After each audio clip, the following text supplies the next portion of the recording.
नमस्कार, news for nation देख रहे हैं आप। मैं हूं आपके साथ धीरज सिंह। चिराग पासवान के लिए इन दिनों मुश्किलें कम होती हुई नज़र नहीं आ रही है। पहले विधानसभा चुनाव में हार, पिता की मौत, उसके बाद लोक जनशक्ति पार्टी में जिस तरीके से टूट हुई, पार्टी में ही टूट नहीं, परिवार भी दो खेमे में बटा। और एक तरफ जहां पशुपति कुमार पारस, जो कि चिराग पासवान के चाचा हैं, वो अभी मौजूदा समय में केंद्र में मंत्री भी हैं। 6 में से 5 सांसदों को अलग करके लोक जनशक्ति पार्टी पर अपना दावा ठोका, जिसके बाद मामला चुनाव आयोग में है, वहां पर अभी फंसा हुआ है। लेकिन अब कहा जा रहा है कि जो कि स्वर्गीय रामविलास पासवान का जो दिल्ली स्थित सरकारी आवास था 12 जनपद, जो लगभग 3 दशक से रामविलास पासवान और लोक जनशक्ति पार्टी का एक तरीके से पर्याय था, अब उनको खाली करने की नोटिस लगातार भेजी जा रही है। बता दें कि पिछले दिन वो जब स्वर्गीय रामविलास पासवान के निधन के बाद चिराग पासवान को नोटिस भेजा गया, उसके बाद चिराग पासवान की ओर से जवाब दिया गया था कि पिता की पहली बरसी यानी 8 अक्टूबर तक के लिए 12 जनपद में रहने की अनुमति दी जाए, जिसके बाद सरकार की ओर से अनुमति दे दी भी गई।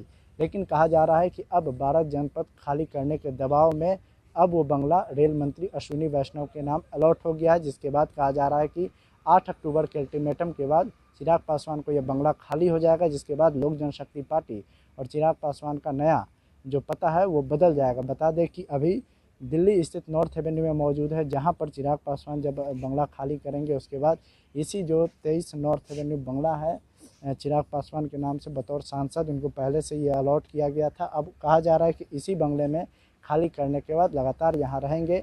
और ज़्यादा संभावना ये भी है कि लोक जनशक्ति पार्टी का जो दिल्ली स्थित दफ्तर होगा वो यहीं 23 नॉर्थ एवेन्यू का जो बंगला है, इसी में इनका नया दफ्तर भी होगा। जिस तरीके से पिछले कई दिनों से कयास लगाया जा रहा था कि बंगला को अब खाली किया जाना, बंगला को जो खाली करने के अल्टीमेटम है, उसके बाद तब वो कंफर्म हो गया जब रेल मंत्री अश्विनी वैष्णव को 12 जनपद का जो बंगला है उनको अलॉट कर दिया गया। इसके बाद संभावना यही है कि अब जो नॉर्थ एवेन्यू दिल्ली में जो 23 नॉर्थ एवेन्यू है, चिराग पासवान का बतौर सांसद आवास मिला है, यहीं पर आकर रहेंगे। और पार्टी का जो दफ्तर है, सभी लोग की मौजूदगी और पार्टी का जो काम वगैरह होगा, सारा कुछ इसी बंगले में किया जाएगा। बता दें कि 12 जनपद जो बंगला है लगभग 1989 से ही रामविलास पासवान के लिए एक तरीके से पर्याय बन चुका था। और दिल्ली में 12 जनपद लोक जनशक्ति पार्टी और रामविलास पासवान के लिए एक तरीके से उनका पर्याय जाना जाता था, और लोग भी काफ़ी यहाँ पर लगातार उनसे मिलने जुलने का